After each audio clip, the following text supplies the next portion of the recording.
Hi guys, welcome back. It's LSP. It's currently the 15th of May 2021. I hope everybody's having an awesome weekend. Before I continue with the video, I just want to quickly say that I'm part of the trading squad over at the Swissborg DAO, myself along with 4 other analysts. We do all of the currencies on the Wealth app. We do analysis on those each week, and we cycle through. This week for me it's REN and KNC. The analysis has already been posted on the Swissborg Discord, so if you're not part of that community, I suggest you click the link below, hop over there, where we talk pretty much everything Swissborg and some other things, unrelated to Swissborg. We've got a great bunch of community members. We all try and help each other and to progress in our education and investment ideas. So if you're not part of that, I highly recommend that you jump over there and take a look at the other analysis done by the other members as well. There's a lot of great stuff over there. So, like I said, the analysis has already been done in type form and in chart form, but I also do video for the analysis that I do, which is posted, on various social media platforms and whatnot, including my own YouTube channel. So, with REN, and I'll get straight into the analysis. So far, as I was saying, I've already said this, but like I've just explained, I'm going to go through it in video format, which allows me to kind of get a little bit deeper into the analysis and talk about things the way that I personally break price down. And I was mentioning, for those who aren't part of the Swissborg Discord or haven't seen the analysis already, with most, I'd say 95% of cryptocurrencies, go through this kind of weekly chart parabolic phase, where pretty much every weekly chart that you look at is like this, pretty much nothing, a little bit of movement, and then explosion to the upside. Okay, this is common across pretty much all currencies. There's only a few that aren't doing that or haven't done that in the past. Now, because of this, it makes the weekly chart a little bit difficult to read from a technical analysis point of view, okay, or even chart reading using indicators, whatever the case may be, because I can guarantee you any indicator that you're using, right, that shows you overbought or oversold conditions would have shown this to be oversold. Sorry, would have shown this move way before it got up here to be overbought. Yeah, and you would have seen that at many different stages all the way up here, and anybody that would have been jumping in on this to go short would have got absolutely decimated on this move. But going back to the analysis, because we see this, it makes it a little bit difficult to assess what could potentially be coming next for some of these for some of these currencies. With REN in particular, we can see that we've had this parabolic move. There was a short pause here and then this explosive move to the upside, and then since then, as with most currencies, we get this ease off and then it kind of starts to slowly grind. And you can see we're grinding lower, but it's getting messy as it's going down. You can see a pop up here and then continuation to the downside. It drops down and then continuation up a little bit and then up again and then down, but the overall direction is pretty much downwards. Okay, now can we expect this going forward? The best thing to do is to drop down to a daily chart, one time frame lower, to kind of give us an idea of what that looks like fleshed out. The small movements, the ups, the downs, the little pauses, and all of these give us clues into what could potentially be coming next. Now, as I said in the analysis previously that I've already done, if you haven't been there or you haven't read the analysis, I was explaining that this is a downtrend. I have to be really clear about something. I don't use trend lines at all. In pretty much every video that you ever see me do, you'll only ever see me talking about charts. Okay, naked charts. I don't have indicators. I don't use trend lines or anything like that. But I've put these on here to denote the downtrend. This kind of movement lower, and you can clearly see it, and it's visual. You can visually see it, and even if you come to a chart naked, like just a naked chart with nothing on it, just the candlesticks only, I wanted to kind of really emphasize this to show that it's kind of grinding slowly lower, but it's controlled. This is the most important part of what we're looking at here.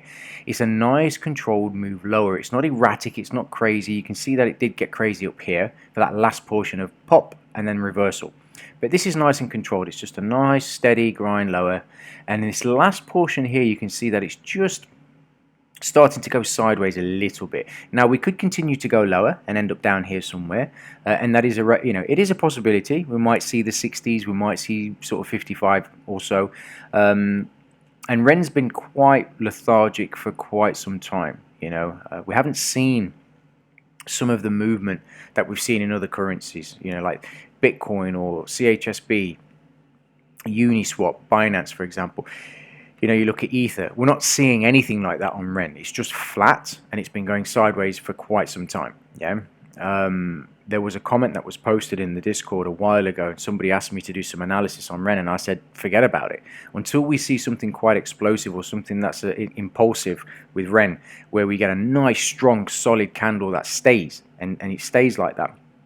So, for example, we'll say to the downside, if we get a nice explosive move to the downside and we get this really nice, solid red candle and it holds like that and goes into the next day, that makes more sense because we have something to work with. There's been an injection of volatility, orders have hit the market, we know what's going on, and then we can assess where price could potentially be going next.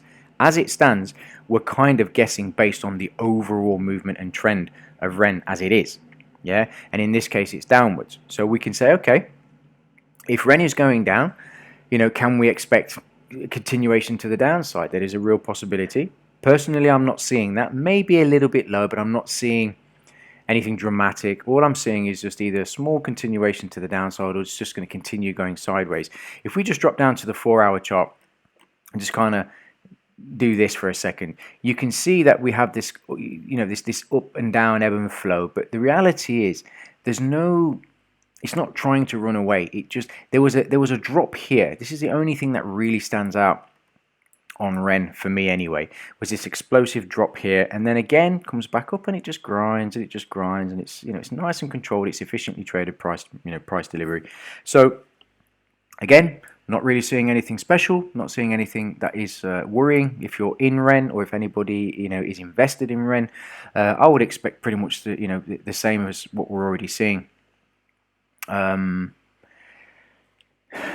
me have a just quick look. We did pick up some liquidity here. So, if we clear this low, we may go a little bit low. But like I said, between sort of the very lowest 55 is the last, the last spot that I think price, would go to. I'll just make a note here of the liquidity down here. So if price does start to drop, we get a good feel for where price could stop. If it does drop, and it would make sense that if price did come down here around about the 65 level, makes sense to me, and then we'd probably start to grind higher again, maintaining this broad range consolidation and small downtrend that it's been kind of going through for sort of last 4 months or so, or 3.5 months, and that's it for REN. So we'll go over to KNC. A little bit different on KNC, and again I explained this in the analysis. We just have to ignore these lines for a second, but if we just do this, you can see this kind of parabolic nature again. But what's different with with Kyber, and I said this in the analysis, it paused before it went. Now when we have generally, and this is a general rule of thumb, when you have an explosive move like this and then it kind of comes back and then it starts to go again and then you get that parabolic move to the upside, what follows is, I'm not going to say always, but almost always followed by very wide ranges, that are extremely volatile, okay? And we can see this clearly with REN. We pause down here before we continue to the upside, and then when we get that final push here and it starts to retrace, that nasty drop just there, those two big strong red weeks, the volatility is quite dramatic, and when we get movements like this, it makes technical analysis or chart reading extremely difficult, because you get your oscillators or indicators, for those of you who use them, triggering signals or entries that are simply incorrect, or can get traders into a lot of trouble, get investors into a lot of trouble because the timing is way off, and you end up getting a lot of this whipsaw action where you buy or you sell, regardless of whichever one you're doing, based on these indicators and based on what the indicators are telling you, and you end up getting stopped out, and then the indicator ends up being right. So it causes a lot of confusion, okay? So we have to drop down to these lower time frames, for example, the daily, to kind of get a better feel. Now, again, I don't use trend lines, but I put these on here just to denote something. when you look at this kind of overall trend, it is up, yes, but it is the whippiness on the top side of this that is a concern for me in terms of, could we see higher prices? I genuinely don't think we're going to see higher prices on Kyber for some time unless something extremely dramatic happens. If anything, maybe a little bit of movement lower and then some continuation to the sideways action consolidation, probably between the sort of $3 and $3.80 range. I imagine bouncing back and forth until we see again an impulse or injection of volatility, and a bit more volume coming into KNC. But going back to this top side, you can see we're getting this pop outside, and most of the inherent price action and these runs on or raids on liquidity, they're all on the top. They're all top side, which means what's happening is, as price is moving higher and it's trying to get ahead of itself and really start to gain some legs and go, it is dealing off all of the liquidity that it has, and then it's just dropping. So it comes up again, deals off the liquidity, drops, deals off again. And this, all of this here, these, especially these four, 1, 2, 3, 4, this is Kyber basically running to find liquidity very fast and not finding anything and just coming straight back into its range. Once it finds liquidity, we know that's happening. It's clearly obvious, because as Kyber goes up and it tries to find liquidity, remember that candle right there was not a wick when it formed. It was a big strong green candle at one point. As it's going, it's finding plenty of liquidity, and then it dries out and then it just drops, comes straight back into, and then it starts to consolidate and then drops lower. And what does it do? It drops straight back into an area of liquidity, and then it starts to grind up again, seeking liquidity to pair those orders, finds the last portion here, and then drops back in. And what do we see? We see this sideways price action, and then it drops to where? Another area of liquidity, and then it starts to run again. And we see this pattern repeating itself over and over again until this last portion, which wasn't as high as the all-time high, came quite close, drops back in, dries up of liquidity, drops back in, and then it starts to do the same again. It pops up, and now we're all the way back down here, sort of like the lower portion. So I'm going to take these off now, and I'm just going to illustrate the area of liquidity of significance, which would be this and this. So this is the area of liquidity of significance. If price comes down to this, around about the 260, all right, between 260 and 265, and responds nicely from here, then we're going to get some more sideways, probably bouncing around like this. If not, and it gets through the entire liquidity pool, what is referenced here in this area, okay, with this rectangle, and we get all the way through this, then I would expect this low and this low to be traded to, and then a move into this area of liquidity, which I will change the color so we know the difference between the two. Just make it a yellow color, but that's bottom side, and we would need to get through this first. Am I seeing this? No. All I'm doing is I'm illustrating some areas on the chart that make sense in terms of liquidity flows and what we could potentially see in the future, but we would have to see this traded through first. If price responds nicely to this area, okay, because we're not that far away from that, and it holds here and it starts to reverse and grind back up again and then kind of bounces around here, this doesn't mean that we're going to see all-time highs and an explosion to the upside. It just means that Kyber network is strong, solid, stable, and it is just going through its normal order flows, and facilitating trade on both sides of the market, buy liquidity and sell liquidity, and I would expect more of the same sideways action.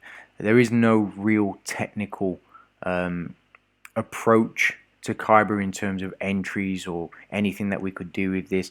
It's just one of those things in terms of flows that everything's dried up really. We'd need to see that injection of volatility and something quite dramatic to happen to Kyber to shift the direction one way or the other. And if we see that, it will be obvious. We'll know. So that's the analysis for the trading squad DAO for REN and KNC. I will be back next week. I'm not sure which pairs I'll be doing next week, but whichever they are, they will be posted as usual on Friday.